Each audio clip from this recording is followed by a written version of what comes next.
How to log in Roamans credit card. Welcome back to the channel, and let's start with this video. In a browser, you need to search for your Roamans credit card login. From here, select the option of credit card and make sure that it is from the official website of Roamans. Select on the credit card option. It will redirect you to the official homepage of Roamans credit card. So this is the Roamans credit card official website.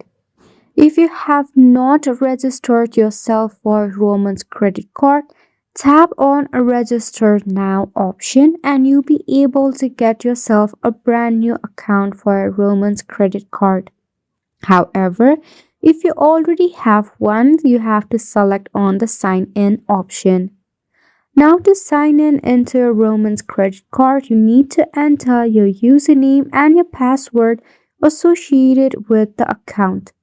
Select Remember Me, but make sure that you are using your personal device. Then tap on Sign In. In case of forgotten credential, just select Forgot Username or Password. Follow the prompt displayed on your screen to recover your account. And that is all for this video as well. Thank you so much for tuning in.